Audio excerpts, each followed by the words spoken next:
Bienvenidos a Círculo Político, el programa que TVO tiene a bien presentar a su consideración con temas fundamentalmente de la actualidad política y de lo que nos viene más hacia adelante en un contexto de una elección, como hemos estado comentando, fundamental.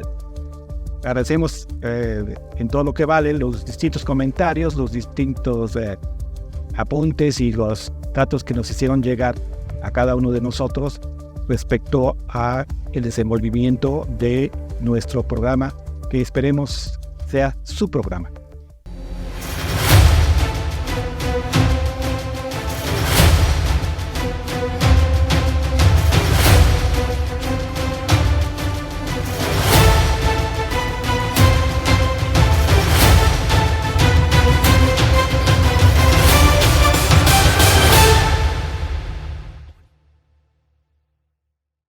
Y hoy es muy importante para todos nosotros saber que en nuestra Constitución, que es desde 1917, provocada por el caudillo Venustiano Carranza, ha habido una serie de puntos medulares que son los artículos dogmáticos que hablan sobre los derechos de los mexicanos, de cómo se estructura el Estado mexicano, y los demás de cómo es la administración central.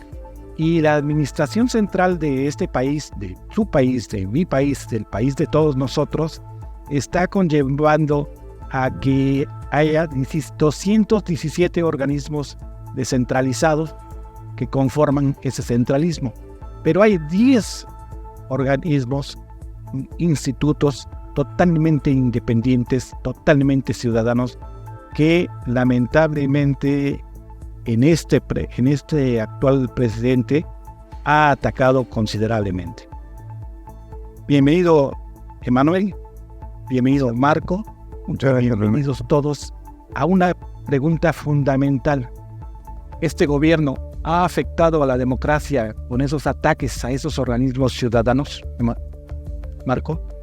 Bueno, pues es un tema amplio de platicar. Yo creo que hay que analizar los inicios de estos organismos autónomos, constitucionalmente autónomos, y es muy importante también identificar quiénes están al frente de estos organismos actualmente, porque todo esto pone a consideración la pregunta que tú acabas de hacer. Emanuel. Pues no solamente atacarlos, sino querer someterlos, querer someter el Estado, organismos que, como bien tú dijiste, son autónomos, con realmente una legislación incluso propia, que se rigen por leyes internas que ellos mismos tienen, ¿no? Que no, por su naturaleza no pueden estar sujetas al gobierno, porque están precisamente, pues incluso algunas de ellas para auditar, ¿no? al mismo gobierno, para arbitrar incluso la vida democrática del país. Y el hecho de que hoy el gobierno esté tratando por varias vías, que las hemos visto todos y los televidentes lo saben, de someter a esos organismos autónomos al poder del Ejecutivo, pues habla de una regresión de 30 años en el país. Ahorita vamos a ver desde cuándo están estos organismos que realmente comentábamos ahorita. Todos, uno viene de 1994, en la época de Carlos Salinas de Gortari, otro viene del sexenio de Ernesto Zedillo, y de ahí en fuera todos son del año 2000 para acá. O sea, esos organismos pues son nuevos en este país, y realmente costó muchísimo el que esos organismos existieran hoy para regular la vida política, social y democrática de este país. El hecho de que este gobierno esté tratando de mermarlos y de someterlos habla de una regresión de 30 a 35 años en este país que no nos merecemos. Lo más importante es la transparencia en los datos públicos.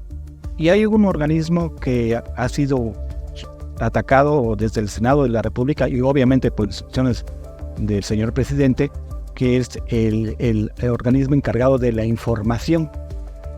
Precisamente acaba la Suprema Corte de Justicia acaba de dar la venia para que solamente 4 consejeros puedan sesionar y le obliga ya literalmente al Senado a que en la próxima sesión dé precisamente los nombramientos. ¿Hay opacidad en el gobierno de López Obrador, Marco? Bueno, por eso decía que hay que desde el inicio ir desmenuzando el tema. El Estado, en general, siempre va a querer el control total del poder público.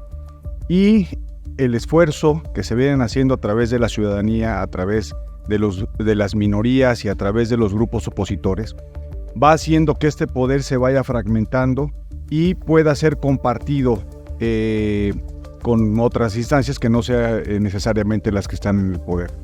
Para eso, estos esfuerzos que se han hecho desde hace aproximadamente unos 50 años, han venido al principio desde las izquierdas, exigiendo autonomía a instituciones que garanticen la vida democrática del país. Por ejemplo, el Instituto Nacional Electoral, el INE, al principio IFE, y fue un esfuerzo que incluso lo narra José Wonderberg en uno de sus libros, en el que él desde las juventudes, desde 1970 aproximadamente, venía junto con varios universitarios impulsando este tema democrático, y se consolida con la creación del Instituto Federal Electoral. Recuerden que las elecciones antes se realizaban a través de la Secretaría de Gobernación, y para eso, pues, bueno, el Estado era un partido hegemónico el que gobernaba, y entonces el mismo Estado controlaba las elecciones. Pues por supuesto que había una desigualdad.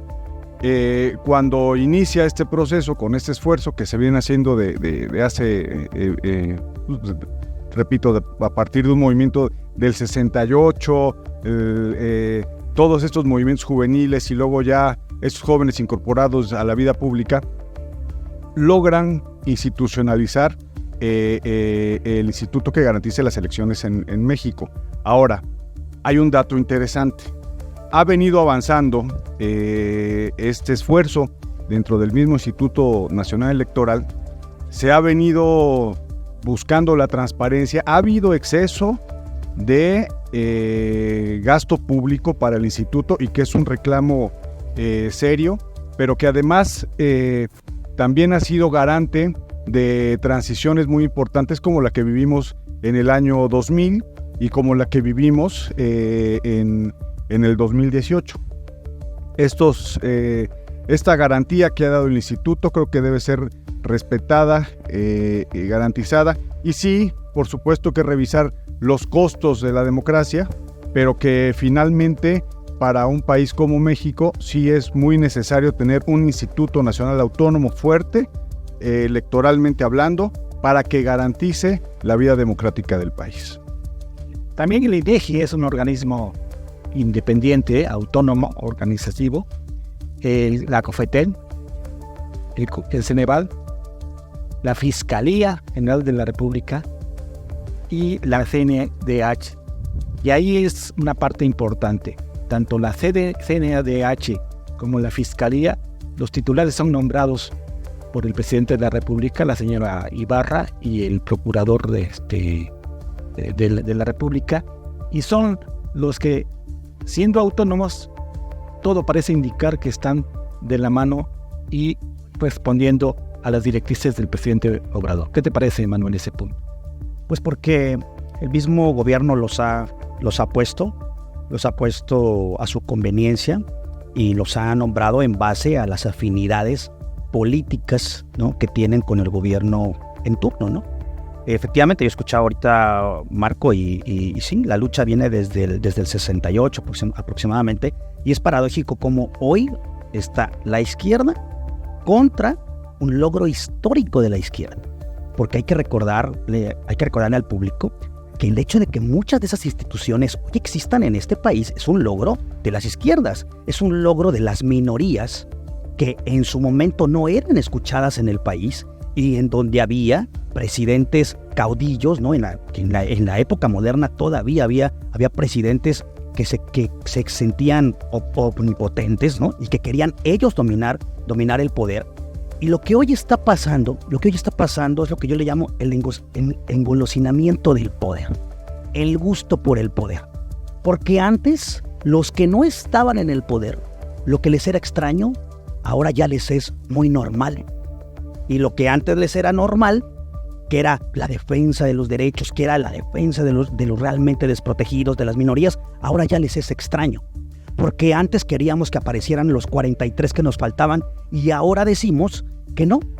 Ahora decimos que todos aquellos que exigen que aparezcan esos 43 en realidad son saboteadores del gobierno. Porque antes decíamos que queríamos que realmente hubiera una transparencia en el gobierno, en los dineros públicos, en todo lo que hacían los funcionarios públicos, y ahora decimos que no. Ahora decimos que aquel que pide que haya transparencia en realidad es porque está en contra del gobierno y porque en realidad lo que él quiere es proteger a la oligarquía, etcétera, etcétera, etcétera. Un discurso, como lo decíamos la vez pasada en este programa, bananero. Un discurso en donde lo único que se pretende es venderle a la gente una polarización. En donde, si tú opinas algo, lo que sea, en contra del gobierno, o pides una crítica al gobierno, simplemente estás en contra de nosotros, en contra de este régimen. Y eso no puede ser. Tenemos que vivir en una pluralidad para que realmente el Estado mexicano sea lo que piden los mexicanos y por lo que hemos luchado durante décadas. Y los mexicanos, todos los mexicanos, los ciudadanos mexicanos, tenemos en el bolsillo, en la cartera, en la bolsa de la señora, al Instituto Nacional Electoral, su credencial que es fundamental. Todos los mexicanos que queremos consultar algún dato geográfico, tenemos al INEGI como una de las partes confiables del INEGI. Y para continuar en el siguiente bloque, y les haría yo la siguiente pregunta a los panelistas y a usted, señor, que nos hace en favor de vernos y escucharnos. Si nos faltan 43 estudiantes y la CNDH no ha dicho gran cosa y la Fiscalía todavía no da resultados ni desde el gobierno de Enrique Peña Nieto ni en este gobierno, entonces, ¿qué está sucediendo con esos organismos autónomos que tienen que darnos resultados?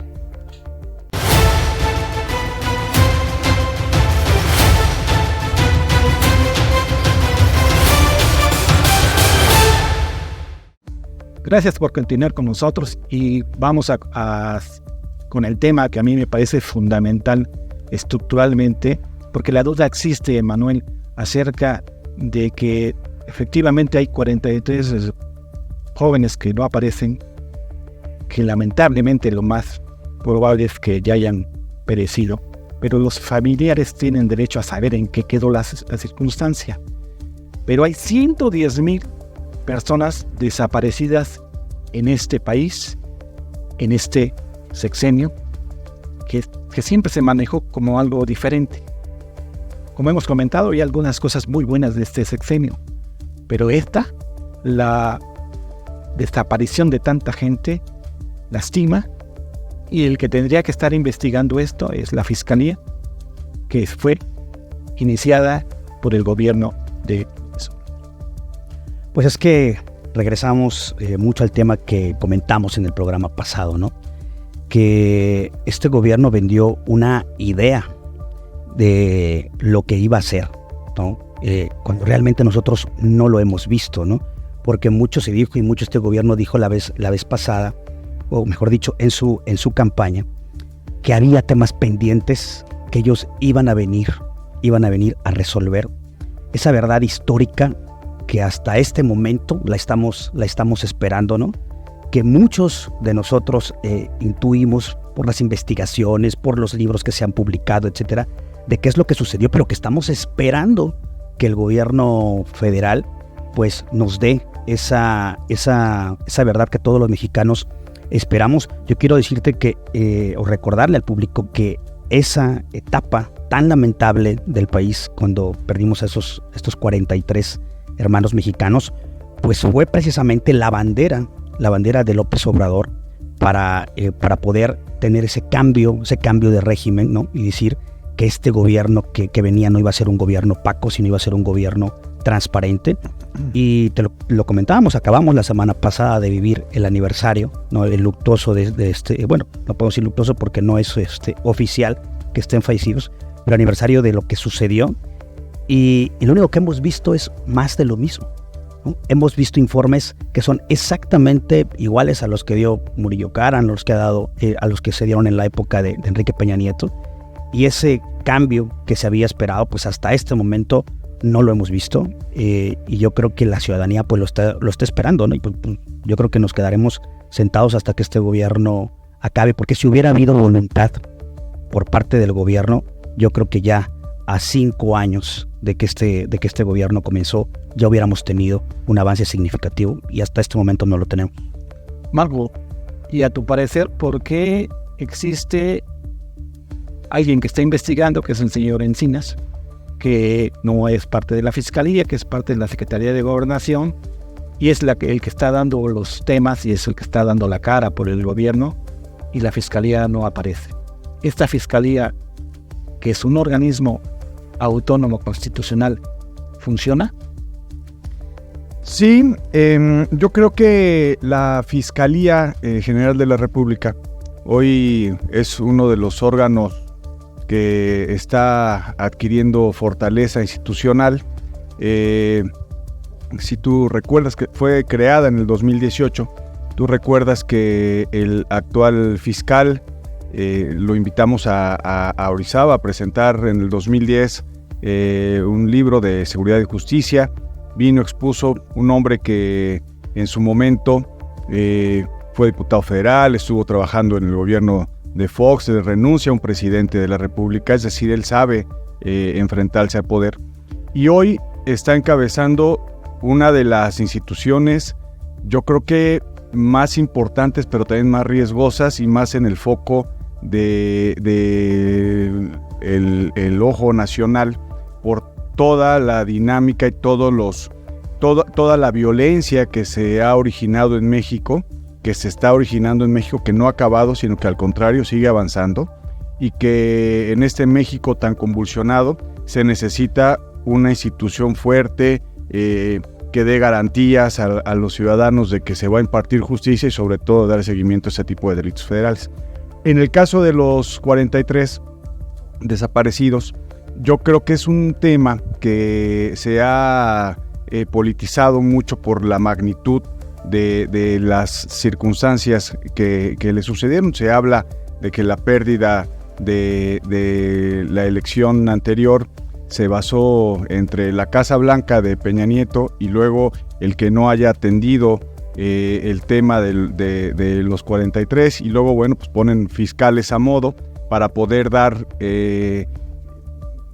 información que no satisface a la ciudadanía ni trae elementos contundentes en la investigación para poder decir lo que decía Emanuel, dar una respuesta ya clara y concisa. Hoy vemos desde la Secretaría de Gobernación, en este caso el subsecretario de Gobierno, que por cierto quiero decir que la titular secretaria de Gobernación, María Luisa Alcaine, se le ha notado, o lo he percibido, no sé si sea un tema que ustedes también lo hayan así considerado, que le ha quedado muy grande el puesto para poder estar realizando estas actividades, que si bien es cierto, Adán Augusto, dentro de su forma y de sus modos, traía cierto manejo, hoy la verdad es que se ve ausente. Sí sale a dar la cara Encinas, pero no dan una respuesta que hoy garanticen y satisfagan ni a las familias ni a una investigación en todo México. Entonces yo creo que ha habido un manejo similar, y quisiera decirlo así, al que se venía realizando en el gobierno de Peña Nieto. Es decir, yo creo que hay, seguramente ya tendrán evidencias para poner en la mesa lo que pasó, pero el mismo Estado está aguantando y ahí está valorando los pesos y contrapesos con la influencia de otro tipo de organizaciones en México. Emanuel, para Marco resulta que el fiscal es buenísimo. ¿Tú estás de acuerdo con eso? No, y además lo escucho que Adán Augusto, el ex secretario de Gobernación, pues por lo menos había hecho un papel loable en su periodo. Y mira que tomando lo que él dice, ¿no? Y regresando al tema de las instituciones y de lo que tú comentabas hace unos momentos, ¿no? Del organismo autónomo en donde la Suprema Corte tuvo, ¿no? que incluso ordenar que podía estar con cuatro... Emanuel, con cuatro... la pregunta, discúlpame, pero sí, era que si tú estabas de acuerdo, sí, en que el fiscal está haciendo muy buen trabajo, como dice Marco, o un trabajo aceptable, ¿estás de acuerdo? No dije eso, dije que en el reto que tiene de la creación de esta institución en el 2018, hoy el fiscal con su bagaje de conocimiento y de experiencia viene cumpliendo en cierto grado, y que en una opinión particular, yo creo que ha tenido por ahí dos deslices. El primero es que se ha enfrascado en una lucha familiar que lo ha llevado a posicionarse de forma lamentable en la prensa, pero que bueno, no afecta, vamos, en la vida orgánica de la misma institución. Pero lo que sí es que hay todavía muchísimos delitos que ni siquiera se han investigado, y que precisamente la creación de una fiscalía debería garantizar el que haya este tipo de investigaciones. Ahora, los retos son grandes, pero creo que, porque repito, vivimos en un México que cada vez hay más delitos federales. Sí, pero no me dejaste terminar la idea.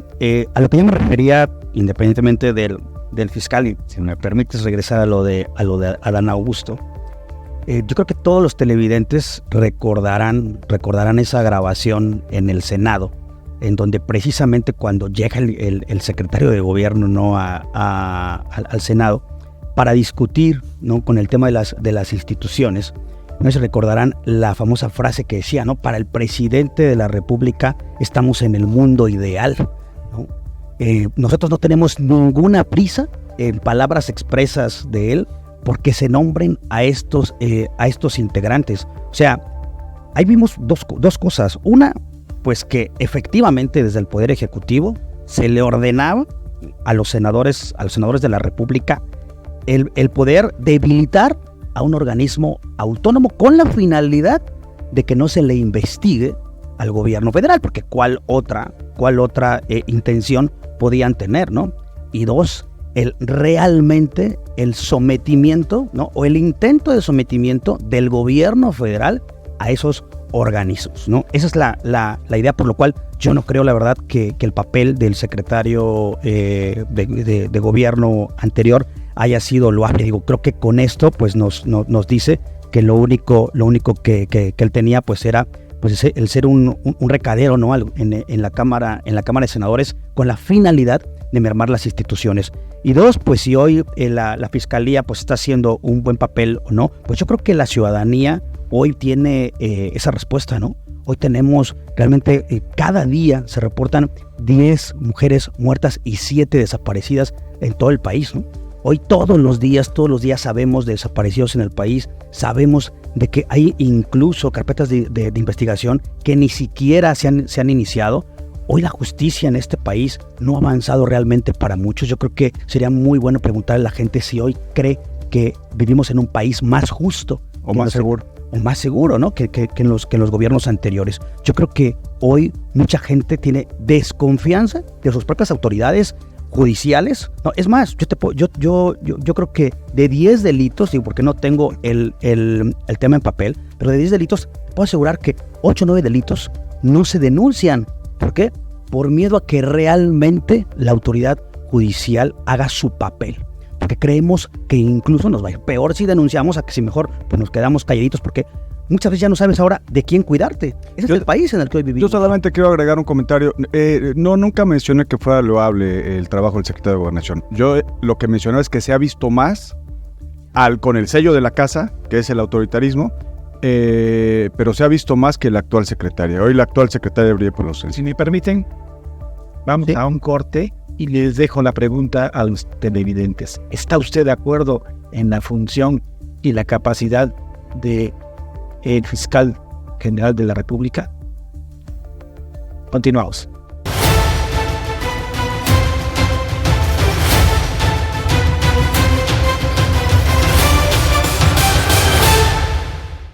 En nuestra Constitución está muy claro que somos una federación de estados, que somos un gobierno central y que somos democráticos.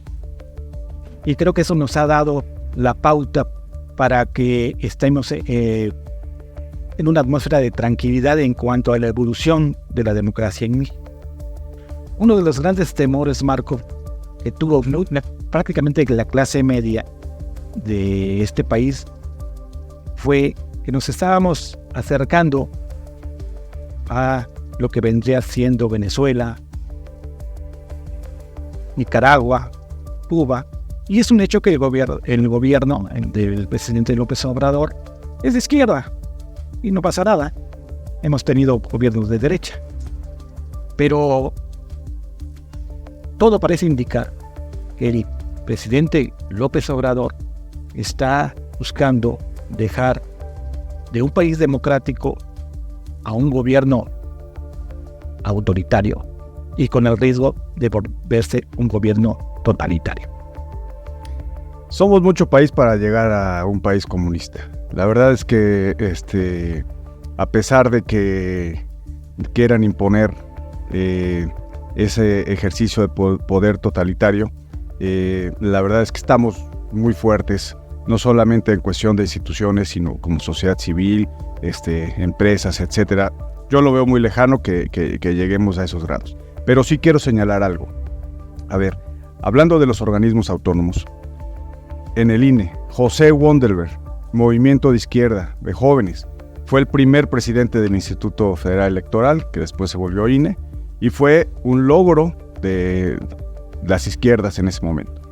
La Fiscalía General de la República fue un movimiento no solamente de las izquierdas, de toda la ciudadanía, que fue a raíz precisamente de este tema de los 43 jóvenes desaparecidos, que desencadena en la creación de un organismo autónomo, quitando el control al Estado. La CNDH, que hoy la preside Rosario Piedra Ibarra, es hija de una mujer de izquierda, la primer candidata a presidenta de la República en este país, la que perdió un hijo y en ese ejercicio de desaparecidos por un movimiento en el que el hijo estaba metido, se entiende que el Estado lo desaparece y ella hace una gran carrera política motivada precisamente por este gran dolor que sentía ella y su familia. Otro movimiento de izquierda. El INAI, que más allá, hoy lo preside Blanca Lilia Ibarra, que más allá de esa exigencia, no solo de la izquierda, sino también ciudadana, ella en el 2017, que tuve la oportunidad de poder platicar con ella, me decía la importancia de darle una transición democrática a este país y venía apoyando el gobierno y la propuesta de Andrés Manuel López Obrador. A ver, ¿qué voy con esto? Acabo de dar 4 ejemplos de personas que están involucradas en los organismos autónomos y que de movimientos de izquierda y movimientos ciudadanos llegaron a estar ahorita presentes. ¿Qué está pasando hoy? Hoy, tú decías que el gobierno de Andrés Manuel es un gobierno de izquierda. Yo no lo creo. Yo más bien creo que es un gobierno orientado al totalitarismo y en algunos grados, en muy profundos grados, al comunismo, pero que parte del control precisamente del Estado es desmantelar a instituciones como las que ahorita acabo de mencionar, que han sido el esfuerzo de muchas generaciones, que han generado muchas movilizaciones, muchos enfrentamientos y que hoy los vienen desmantelando. Es decir, lo que decía Manuel, coincido con él, la izquierda y Movimiento Ciudadanos hicieron que esas instituciones se crearan, y hoy por hoy el mismo gobierno y los que estaban participando en esa época vienen desmantelando gran parte de estas instituciones. Aclaramos, movimientos ciudadanos, no movimiento ciudadano. Perdón, no, pues yo creo que en eso coincido también. Mira, yo soy un poco más escéptico en la cuestión de las izquierdas y las derechas, porque, bueno, yo le preguntaría a la ciudadanía, ¿no? En realidad, pues, ¿qué es izquierda y qué es derecha fuera de lo que nos han querido vender, que son unos y que son otros, ¿no? Y te voy a dar un ejemplo rápido, ¿no? Que va mucho con lo que decíamos la vez pasada de la propaganda electoral que han ocupado todos, ¿no? Que lo ha ocupado el PAN, que lo ocupó el PRI y que hoy la ocupa también Morena en el país. ¿Qué dice? Es que los que somos de izquierda somos aquellos que vemos por los pobres, aquellos que somos austeros, aquellos que realmente cuidamos, ¿no? la pulcritud y la decencia en el servicio público, ¿no? ¿Y qué es lo que hoy hemos visto en el gobierno? Las camionetas blindadas, ¿no? Las joyas, etcétera. Todo lo que antes, ¿no? Le veíamos a los gobiernos del PRI y a los gobiernos del PAN y que nadie en esta mesa está defendiéndolos ni justificándolos. La pregunta con la ciudadanía es si hoy eso lo hemos dejado de ver en el gobierno de izquierda, ¿no? Si realmente ese capitalismo de cuates, ¿no? Del que tanto se decía que se iba a combatir en este gobierno porque se tenía que acabar los monopolios, etcétera. ¿A poco hoy en este gobierno hemos visto más competencia económica? ¿A poco hoy en este gobierno hemos visto realmente una decencia en todos los servidores públicos? Ha habido videoescándalos en los gobiernos del PRI, ha habido videoescándalos en los gobiernos del PAN y ha habido videoescándalos hoy en los gobiernos de Morena. Por eso es que regresamos a lo que le decíamos la vez pasada a la gente en este programa, ¿no? Más allá de apoyar a un gobierno de izquierda, de derecha, un gobierno del PRI, del PAN, de Morena, lo que tenemos que hacer es realmente ver la historia de vida de aquel que nos quiere gobernar, realmente ver la historia de vida de aquel que quiere venir aquí a gobernarnos a todos, a meter las manos al cajón del dinero público y ver si realmente esa historia de vida nos dice que va a ser o va a encabezar un gobierno decente, un gobierno pulcro. No solamente porque me diga que yo soy de izquierda, que yo soy de derecha, que yo defiendo tus derechos. No. Yo quiero ver realmente en la historia de lo que tú has hecho, si realmente te has comportado como yo quiero que esté un gobernante hoy en turno. Probablemente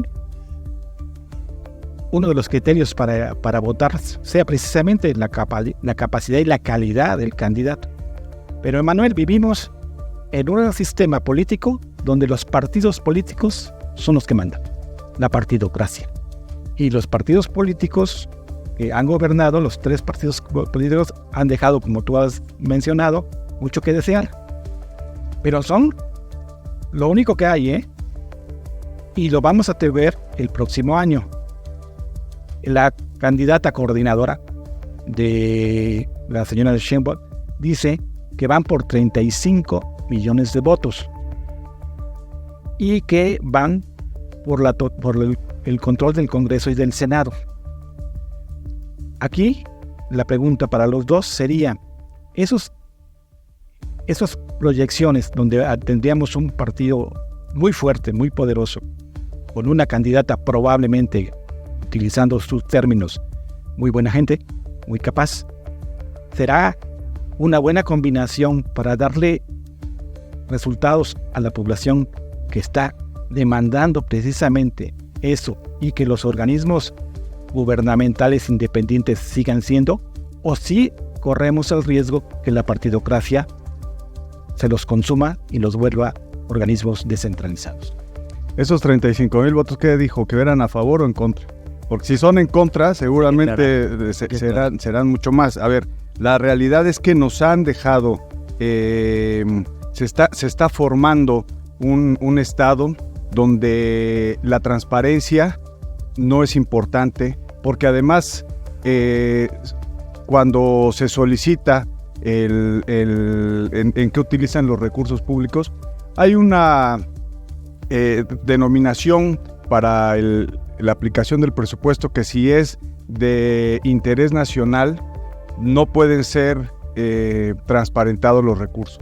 Y entonces vemos órganos, o más bien obras emblemáticas de este gobierno, como el Tren Maya, que en gran medida han sido puestas como interés nacional, donde la obra la ejerce el ejército. Entonces, ahí es donde nosotros como ciudadanos debemos solicitar, impulsar, promover y por supuesto exigir que el gobierno tenga transparencia, que dé transparencia, y si nosotros dentro de las mismas cámaras, cuando el ciudadano vota, debe de estar consciente que su voto es o para defender este tipo de principios democráticos o para validar lo que ahorita está sucediendo en el gobierno. Pues si van por 35, pues por mí que vayan por 39, por 50, ¿no? Al final de cuentas, creo que como dice Marcos, somos mucha sociedad, ¿no? Y creo que esa es la que va a hablar. Y yo creo, René, que no son solamente los partidos políticos lo que tenemos. Lo que tenemos es hoy mucha sociedad y ciudadanía que tiene que participar y tiene que entrar a los temas del debate público. ¿Cómo? Pues bueno, dentro de los mismos partidos políticos. Mira, hemos tenido una campaña en contra de la política, en contra de los partidos políticos, en donde hoy la gente no quiere saber nada, ¿no? De los partidos, nada de los políticos. Y esa campaña que viene orquestada desde el mismo gobierno es para que precisamente la gente se desencante del sistema político actual, no participe. Pues claro, mientras menos participe la ciudadanía, mientras menos salga a votar, mientras menos se meta a los debates públicos, mientras menos vea un programa como este, en donde cada semana vamos a estar hablando de temas políticos, incomodemos a quien incomodemos, porque al final de cuentas tenemos la libertad de poder hacerlo en este canal. Mientras menos la gente se involucre, pues entonces van a seguir en el poder los mismos de siempre, al mero estilo del PRI de los años 60, ¿no? De los años 70. No, fíjate que la época del PAN fue mucho más democrática que la de hoy. Que a lo mejor valdría la pena reflexionarlo en otro programa. Yo considero que no hay crisis, que la crisis es ficticia en los partidos políticos, porque la mayoría está votando por partidos políticos. Ya vimos las candidaturas independientes y no han funcionado, no. Y más bien creo que es un argumento, como lo decía Emanuel, para ir desgastando la participación ciudadana. Claro, lo más importante está Margarita Zavala. Que la gente, como los televidentes, que podrán estar de acuerdo con nosotros o no estar de acuerdo con nosotros, y seguramente sería recomendable que no estén de acuerdo con nosotros, claro, con su mejor decisión y con su voto. El voto es fundamental, vital.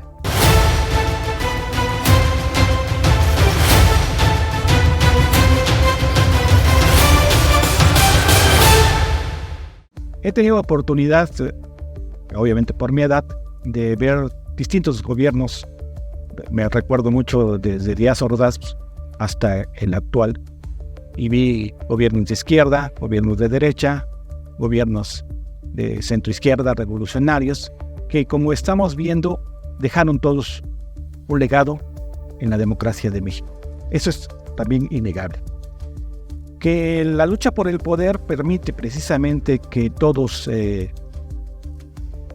quieran la permanencia y que busquen la trascendencia, es parte del hecho político. Pero sí es importante señalar que sin estos organismos que se han construido de 90 para acá, la democracia en México sería, si no imperfecta, muy débil. Y la tentación de los poderosos hacia desaparecer esto es porque los vigilan y los observan y los señalan. En el caso del INE, pues resultaba que el anterior presidente era malo, muy malo para el presidente, ¿no? Y ahora la nueva, que resultó de la rifa del pollo, literalmente porque fue un sorteo, pues también lo está poniendo en entredicho y lo está cuestionando el INE. Y el INAI también. El INAI le quisieron romper el esquema, y gracias a la Suprema Corte de Justicia se está logrando que se siga consolidando. Marco, ¿qué sucedería si estos organismos desaparecen y qué le pasaría a la democracia en México si ello llega a suceder? Bueno, si desaparecen, pues es una regresión total. de todos los esfuerzos que por generaciones se han hecho y logrado para que se puedan institucionalizar. Hoy el INAI, que está funcionando con 4 consejeros, ya la Suprema Corte de Justicia solicitó que el Senado nombre a los 3 que hacen falta, y el presidente del Senado, el senador Eduardo Ramírez de Morena de Chiapas, pues salió a decir que no los pueden obligar la Suprema Corte de Justicia porque es un órgano, un poder distinto, y que no los van a nombrar. Entonces, dentro de estos juegos de jaloneo de poder, yo creo que la ciudadanía es la que debe empezar a tomar cartas en el asunto, porque no podemos quedarnos como espectadores. Organizaciones de la sociedad civil que están como Artículo 19, como Fundar, como hay varias en el país muy fuertes, que sus artículos y sus estudios sobre la transparencia y la participación ciudadana en México se replican en diferentes países, deben de seguir señalando la importancia que es transparentar los recursos públicos. Si nosotros dejamos esto como si no pasara nada y que sea simplemente un hecho más de lo sucedido en el cuento de la 4T, entonces estamos avalando que esto precisamente siga pasando en el país. Tenemos que defender al INE, tenemos que defender y fortalecer a la Fiscalía, tenemos que fortalecer a la Comisión Nacional de Derechos Humanos y, por supuesto, al Instituto Nacional de Transparencia. Los retos, si en las cámaras la mayoría en este momento es por parte del oficialismo, la ciudadanía debe tomar rumbo y debe tomar decisión para orientar y nuevamente reorientar estos grandes esfuerzos en México. Emanuel. No, pues realmente no solamente si desaparecen sería una gran regresión para el país, incluso si se vuelven inoperantes, ¿no? Si se vuelven realmente al servicio del poder, porque yo creo que los organismos no necesitan desaparecer, simplemente con que se conviertan como un mueble más, ¿no? O como una oficina, ¿no? Más del gobierno, del ejecutivo. Los cuates. Pues claro, pues con eso ya estamos regresando 30 años, ¿no? Porque entonces el espíritu del por qué fueron creados, que como bien lo dijiste, René, es realmente para que haya un contrapeso. Por eso son autónomos, lo comentábamos la vez pasada, y esto creo que al televidente le tiene que quedar claro.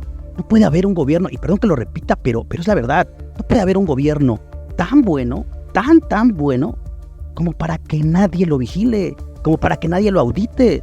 Hay una frase popular, ¿no? El que nada debe, pues nada teme. ¿Qué de malo tiene el hecho de que exista un órgano de transparencia que pueda realmente investigar si el gobierno está haciendo bien su papel o no? Que le dé entrada a una denuncia ciudadana para poder saber si un funcionario del gobierno federal o de cualquier instancia del gobierno está haciendo bien su papel. Eso en cualquier democracia es lo más normal. El querer impedir que eso pase en este país es de lo más rapaz que existe. El querer impedir que a un gobierno puedan pasar a su casa, ¿no? Cuando llega alguien a tu casa y quiere buscar algo y tú sabes que no lo tienes, pues ven, entra, busca. No, ese es el gobierno pulcro del que ellos hablaban y del que hasta el día de hoy no lo hemos visto.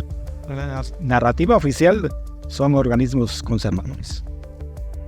Bueno, pues son organismos conservadores porque volvemos a lo mismo. Ocupan la narrativa que puede consumir el votante. Ocupan una narrativa que la encuadran de tal manera que el ciudadano consuma el hecho de que todos ellos son malos.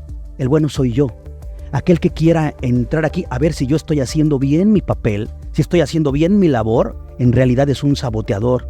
En realidad lo que quiere es impedir que la transformación venga al país, etc. Entonces, ¿qué dicen? Ellos son los conservadores, los de siempre, los de antes, los que no me quieren dejar trabajar. No es eso. Si tú estás haciendo bien tu labor, lo único que va a pasar es que la ciudadanía va a poder validar el hecho de que eres un buen gobierno.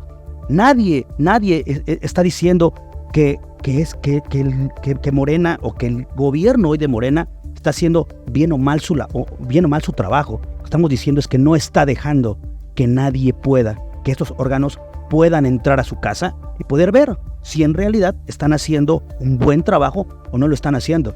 Y si en realidad están haciendo un buen papel, ¿por qué no quieren que nadie entre a su casa? Para poder ver si realmente eso que le dijeron a la gente se está viendo en la realidad. Un parámetro precisamente para ver ese éxito, ese fracaso, esa consolidación, fue la elección intermedia, donde el oficialismo no alcanzó los 30 millones, se quedó en 17. En el próximo proceso electoral, que es fundamental para la consolidación y la defensa de esos organismos, pequeño pronóstico, Marco, de la composición del Senado y de la Cámara de Diputados en función de que precisamente es ahí donde se toman estas decisiones. Claro, yo considero que la conformación de las cámaras para el 2024-2030 será una conformación de tercios y que bueno, pues ya no tendrán el respaldo anterior como sucedió con el actual presidente, pero porque sí ha habido un desgaste bastante notable. Yo quiero señalar que el argumento que hizo ganar a Andrés Manuel López Obrador es la evidente corrupción que existía con los gobiernos del PRI y del PAN anterior. A ver, en el INE lo señaló de corrupción y de fraude en el 2006. Con la Fiscalía estaba la Procuraduría y lo señaló al Instituto de Corrupción. La CNDH fue señalada de omisión porque no manejaba tanto recurso público ni tenía que ver tantos intereses económicos. Y el INAI fue señalado de corrupción. La gran mayoría es cierto. O sea, la gran mayoría en el sexenio anterior fue cierto. El tema está en que en la construcción de un Estado fuerte, con instituciones, ese argumento de la corrupción se ha venido agotando porque la corrupción sigue existiendo y donde en organismos se vienen defendiendo por su desmantelamiento por parte del gobierno, pero que además se viene agotando esa justificación. O sea, lo que algo está enfermo, no lo puedes matar y decir que no existió. Lo que algo está enfermo lo curas y lo pones a disposición de la ciudadanía. En este caso, si hay un INE que habría que corregir su presupuesto, bueno, pues lo creamos, pero no le creas una cédula de identidad como ahora está sucediendo en la propuesta de crear a través de la Secretaría de Gobernación una cédula de identidad. ¿Qué va a pasar al rato? Al rato van a decir, regresemos a las elecciones y que las controle la Secretaría de Gobernación, no sirve el INE. A ver, la Fiscalía General de la República debe seguir manteniéndose un órgano autónomo, pero además se le debe de construir un gran sistema administrativo para que pueda resolver grandes delitos que ahora son señalados. En la Comisión Nacional de Derechos Humanos debería quedarle dientes para que haya sanciones y no solamente recomendaciones. Y lo mismo con el INAI. Entre más transparencia exista, más confianza van a tener los ciudadanos para poder relacionarse con el gobierno. En síntesis, yo creo que el argumento de la corrupción hoy está agotado, no se ha cumplido con lo que se propuso en campaña y que el gran reto para el próximo gobierno será nuevamente fortalecer estos organismos autónomos que han sido dañados y desmantelados en esta administración. Emanuel.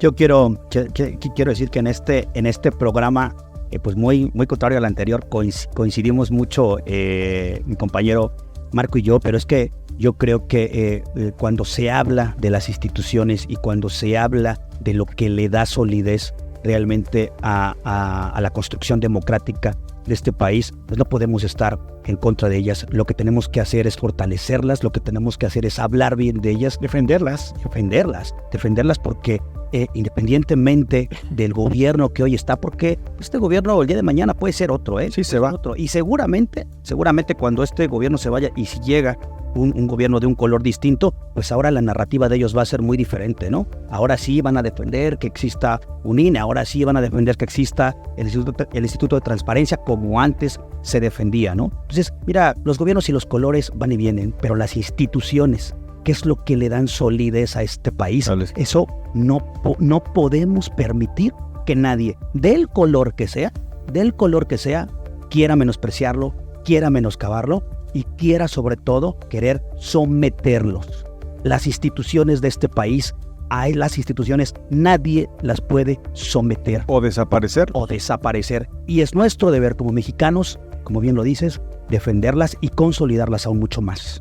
La mejor defensa de estas instituciones que se han generado a través de nuestra Constitución desde 1917 es el voto ciudadano, el voto maduro, el voto reflexionado y el voto, en el caso de la recomendación de Manuel, es precisamente el voto por la persona y, en base a la recomendación de Marco, buscar que haya un equilibrio entre los distintos partidos políticos para que tengamos que hacer política para hacer los cambios y defender a la institución. Ha sido todo por este programa. Los invitamos a que nos hagan el favor de continuar, si nos hacen el favor también de hacernos propuestas de temas que les gustaría que abordáramos. Les garantizo que somos estudiosos y que nos gusta prepararnos. Agradecer también al Café Tenango que nos hizo el favor de proporcionarnos aquí alimento. Esperamos que después le pongan un poquito más de fibra para que todos tengamos la oportunidad de disfrutar el café que se produce en nuestra región. Muchas gracias y nos vemos en el próximo programa de Círculo Político.